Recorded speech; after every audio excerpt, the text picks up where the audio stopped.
ద్వారా ఒక రోడ్డు గాని కృష్ణగిరి ఇది కుప్పాన్ని తీసుకొస్తే ఈ రోడ్డు నేరుగా మళ్ళీ కృష్ణగిరికి వెళ్తుంది.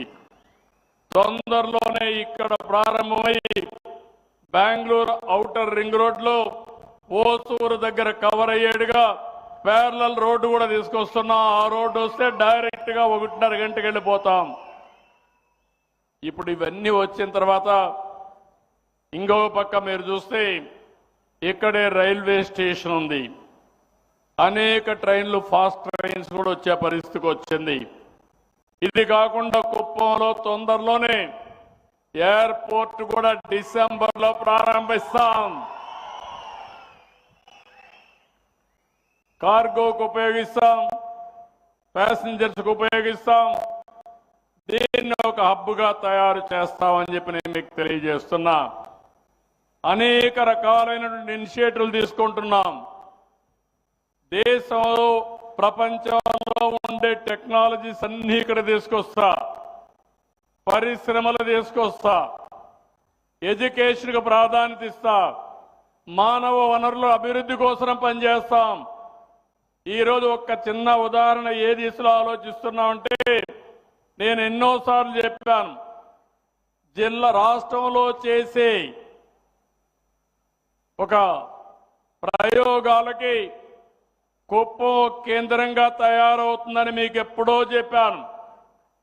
ఈరోజు మిమ్మల్ని అడుగుతున్నా, సంజీవని అనే మాట ఎప్పుడన్నా విన్నారా మీరు అని అడుగుతున్న చరిత్రలో విన్నారా?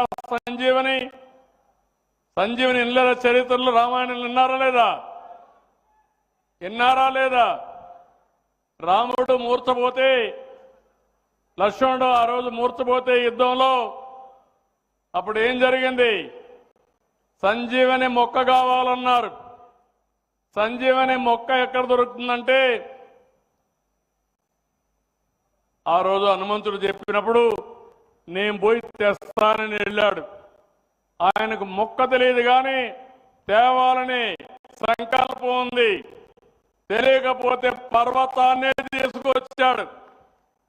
ఆ పర్వతాన్ని తీసుకొస్తే ఆ పర్వతంలో ఉండే మొక్కను తీసి లక్ష్మణుడికి వైద్యం చేసి లక్ష్మణుడు బతికాడు. అవునా కాదా అని అడుగుతున్నా. ఇప్పుడు ఆ ప్రయత్నమే చేస్తున్నా. నేను మీ ఆరోగ్యాన్ని కాపాడడానికి ప్రపంచంలో ఉండే నాలెడ్జ్ అంతా తీసుకొచ్చి మీ ఇంటి దగ్గర మీకు అందుబాటులో పెట్టే బాధ్యత నాది. ఫోన్ ఉంటే సరిపోతుంది మీకు. మీ ఆరోగ్యం పక్కా. నేను చెప్పింది మీరు వినండి. హాస్పిటల్కి పోయే పని లేదు, మందులు తినే పని లేదు, ఆపరేషన్ చేసుకునే పనులు కూడా ఉండవు. అలాంటి వినూత్నమైన ప్రాజెక్టుకి ఇక్కడ చేశాం. ఇప్పటికే దగ్గర ఒక 30,000 మంది ఫాలో అవుతున్నారు.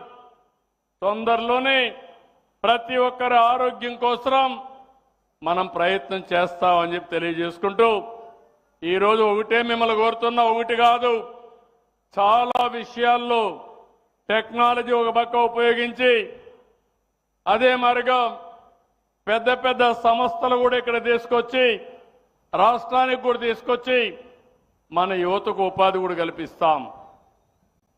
గడిచిన 1 సంవత్సరం 2 నెలల్లో మీరు చూస్తే దగ్గర 10 లక్షల కోట్ల రూపాయలు ఎంఓయూలు చేశాం. ప్రతి 15 రోజులకు ఒకసారి ఎస్ఐపిబి, ఎస్ఐపిసి మీటింగ్లు పెట్టుకొని కేబినెట్ మీటింగ్లో కూడా క్లియర్ చేస్తున్నాం. నేను చెప్పే ప్రతి ఒక్క మాట ఆచరణ సాధ్యం. ఇవి ఆచరణలో పెట్టి ఈ రాష్ట్రాన్ని బాగు చేసే బాధ్యత మేము తీసుకుంటామని మరొకసారి మీ అందరికీ హామీ ఇస్తూ, ఈరోజు మళ్ళీ ఈ కుప్పంలో ఒక చరిత్ర సృష్టించాం. చాలా ఆనందంగా ఉంది. నేను ఒకటే మీ అందరికీ చెప్తున్నా, నీళ్లు ప్రతి ఒక్క ఎకరాకు ప్రతి ఒక్కరికి అందుబాటులో పెట్టే బాధ్యత నాది.